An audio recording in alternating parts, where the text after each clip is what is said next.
Jacob, how is Pasadena? You know what? Forget I asked. I don't want to know. I'm just glad that you're all right. And how are you doing? I guess I'm a little nervous before tomorrow. I never asked you. What are you planning to do tomorrow? I've been meaning to tell you earlier, but I panicked. And that's because I decided to go with Ryan. We'll find somewhere safe, away from all this. You have to understand, I need to do what's best for Patrick. I'm his big sis. I need to protect him. I haven't told him yet. He'll be devastated leaving you and Aaron, but I think it's for the best. Aren't you curious about what happened in Pasadena? No. I think I'd rather keep that place in the past. Actually, I have a confession to make. I've never been outside of Pasadena until now. Can you believe that?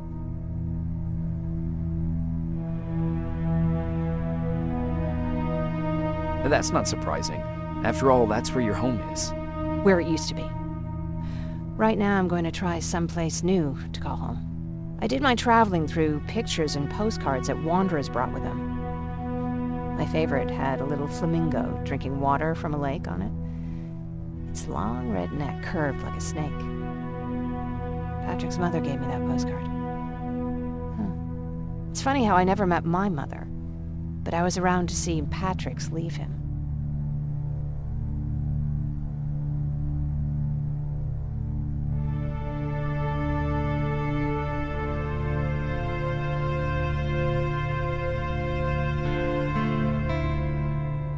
I thought Patrick was your brother.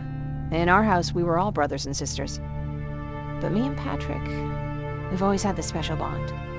Felt what the other one was feeling. We'd even get sick together. I remember the day Patrick's mom brought him in. They were both tired and dirty, so we took care of them. Patrick was crying a lot. He was teething at the time. I think that was what scared her away. She just couldn't handle the crying.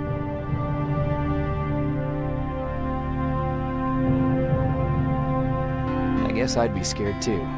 Would you? You seem so composed. I even started wondering if you were a machine yourself. After she took off, I was devastated. But my father said, "You need to grow up. You have a brother now." So I burned the postcard. The little red flamingo flew up in flames. And I promised myself I'd never be weak again. But I guess we all need someone we can be weak with sometimes, don't we?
Wake up! We need to move. What's going on? Everyone, wake up! You need to get out of here. Who the fuck are you? It doesn't matter. What matters is that you can't stay here any longer. She asks a question, and I suggest answering. You don't want to do that. I've got this place rigged with explosives, and there's a detonator in my pocket. You got what? Do you mind? Lower your gun, Ryan. He's the one that saved my life. What do you want from us? You have to get out of here. Skynet's on its way. They finally found you. What you mean they found us? They were looking for us? Not for you. For him.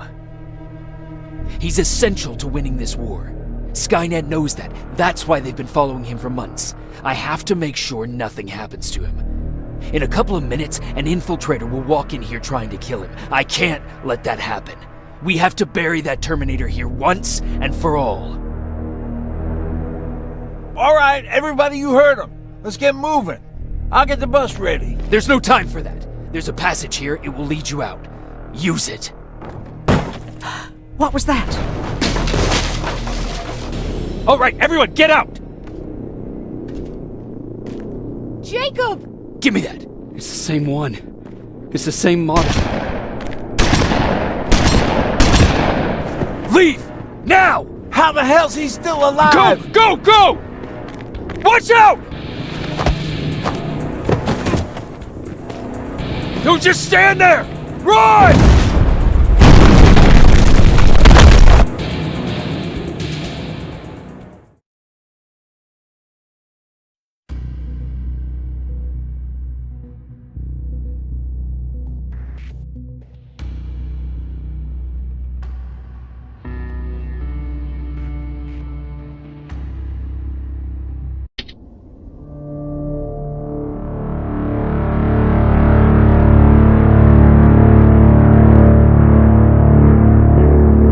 Baron listened to us. She could no longer deny that this infiltrator was a real threat. She decided to take everyone in, on her terms. The shelter was on high alert, but thanks to the intel I gathered in Pasadena, we slowed the advance of the Annihilation Line and gained some time. Just enough to start preparing the counterattack.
Sergeant? At ease.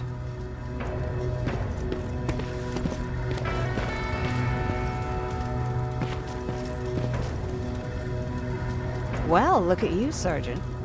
When you helped us in Pasadena the other day, I was trying really hard not to panic because you were only a private. Sorry for underestimating you. I guess I should salute or something?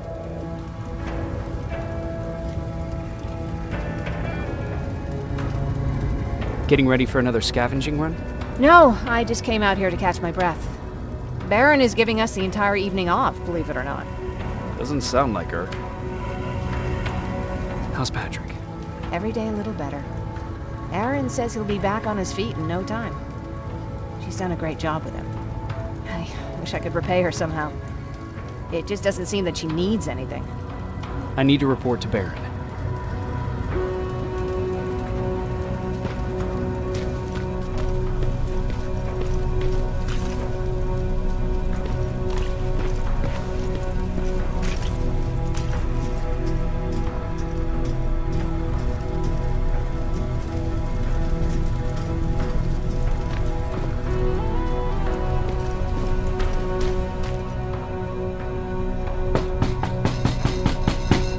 Rivers, DN 46890.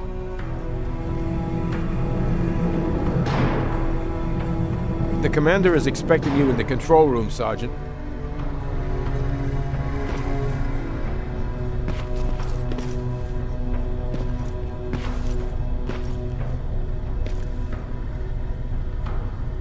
Maraschino cherries again. Where do they keep finding this shit? I don't get it. How did they bring that buggy down here? Hey, I'm just catching up with Mark. I'll get back to work in a couple of minutes. You won't tell, right?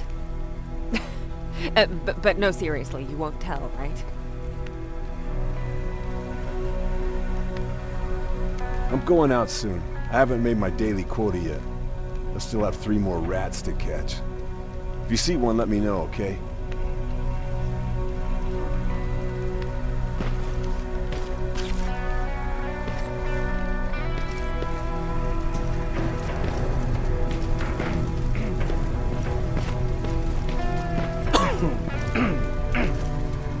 Are you all right?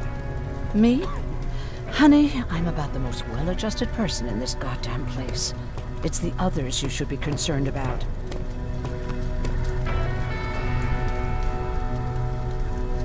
You mean Ryan? Ryan ain't so hot either, but that's another story. Jennifer? I'm worried about her. I'm the one that asked Baron to give her team a little break. Jennifer's been busy scavenging supplies for the soldiers, and she hardly had time to see Patrick. And now she's finally got a day off. She's avoiding him like the plague. How's Patrick doing? He's fine, but it wouldn't kill you if you checked on him yourself. Is there anything you need? No. I have to say the Resistance is pretty well supplied. Don't tell me you miss running errands for me. I don't believe that for a second. And what about something other than medicine? Honey, I'm not shy. I'll let you know if I need anything, okay? But thank you for asking. Take care.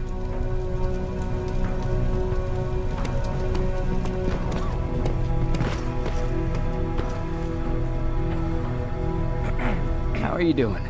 Good. Erin's going to let me leave in a couple of days. Thanks for bringing that chalk. I've been drawing a lot. I'd be so bored without it. How do you like living in the shelter? There's a lot of people here. I like that. I heard a funny joke yesterday. You want to hear it? Yeah, tell me. What's brown and sticky? A stick! That's funny. I know, right? How's Jennifer? She's out a lot, but I understand. She's a scavenger. I have to go.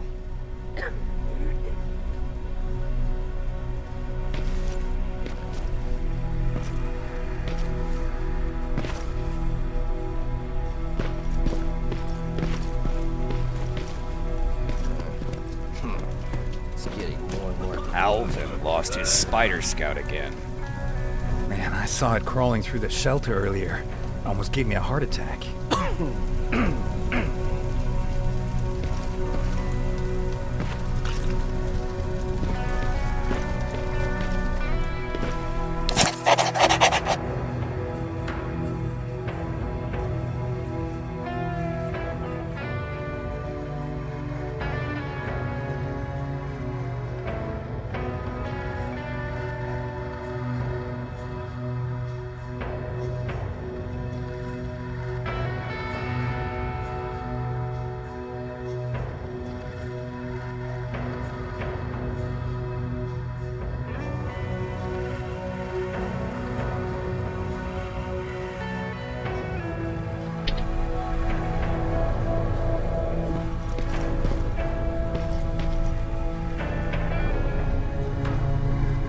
You wanted to see me?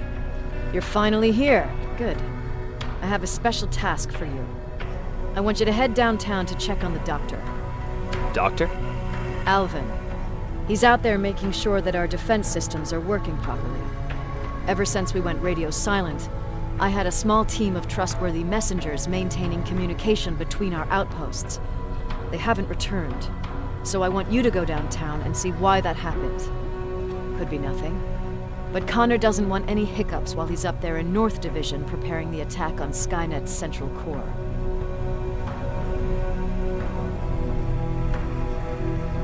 Central core? Skynet's main reactor, the source of all their power. We shut down the central core, we shut down Skynet. Connor's preparing the attack as we speak, so you understand we can't have any critical complications at this stage. Is there a problem with the radio? The Annihilation Line is within spitting distance of downtown.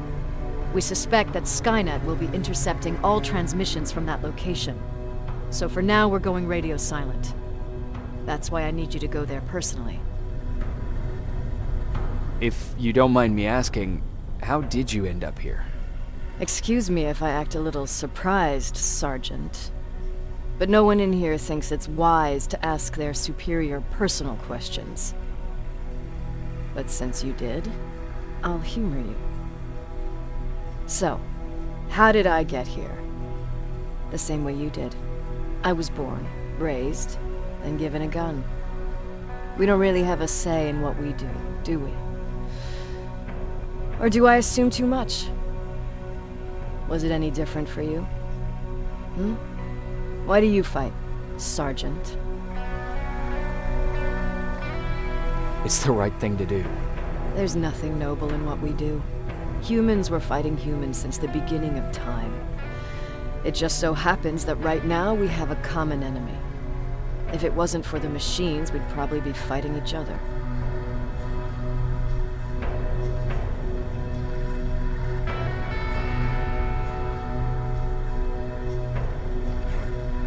So, I guess we should thank the machines for teaching us compassion. I guess we should. I have my special way of thanking them. A shot to the skull from a plasma rifle. Besides, I'm not a fighter. When I go out there in the middle of the night with my Westinghouse, I'm not looking for a fight. I look to seek and conquer. I'm not a fighter. I'm a bully.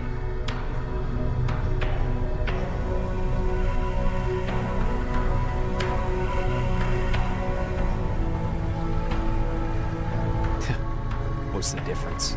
I don't treat them as equals. And although I know they're just machines, I want them to fear me. No one ever stands up to bullies. But I have to admit, it has its downsides. One of them being that no one ever asks me a personal question. At least not since Perry died. So congratulations, Rivers. Takes guts to stand up to a bully. I guess since your promotion, you got a little more cocky. Good for you.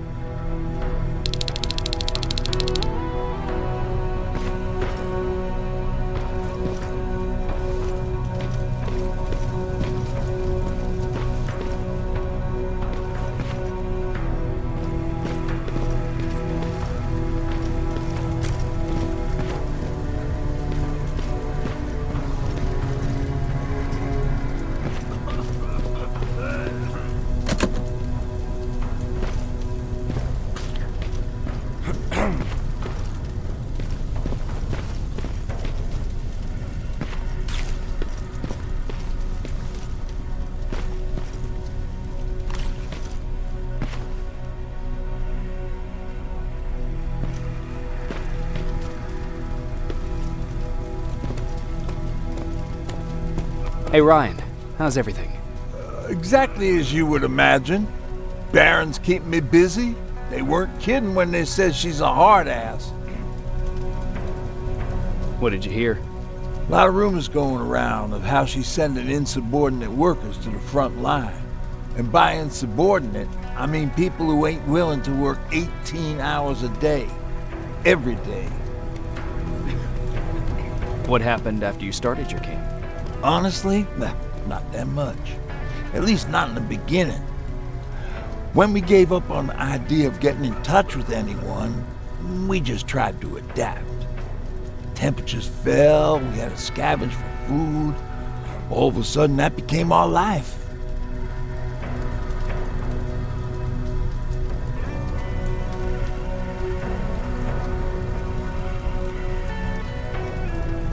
Didn't you try to reach home? Some people did. Most of us were scared of what we'd find if we did get home, so we conveniently said we're stranded here anyways, and stayed. Well, I know how stupid it sounds, but we managed to have fun in our little commune. I still had my guitar with me. We talked a lot about how we're gonna be famous, because we're the only living band in the world.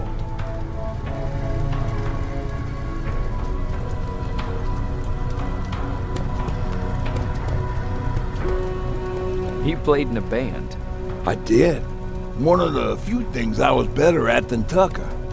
He didn't have much talent, but he loved the idea of sex, drugs, and rock and roll, especially the first two. We were just stupid kids, not realizing what was going on. We paid the price for it the first time we saw a tin can. I was tuning my guitar when I heard a strange noise. I found out later that it was a T-400. Must have heard me play. It didn't even have the decency to look scary. Maybe if it did, we wouldn't have just stood there when it started firing.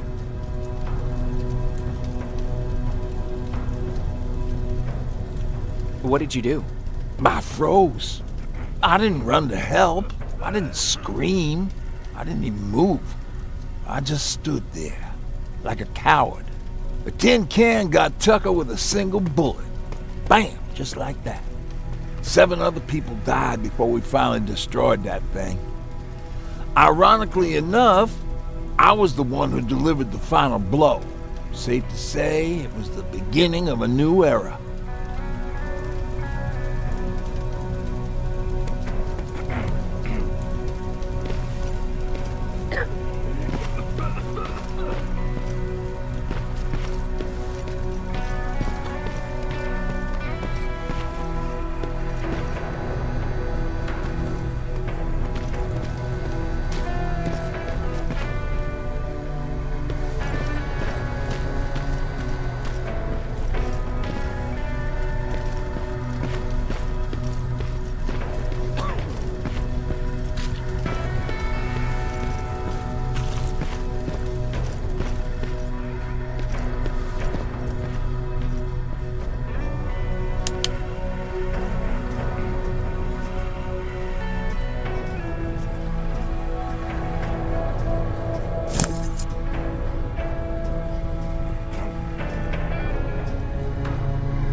Need anything?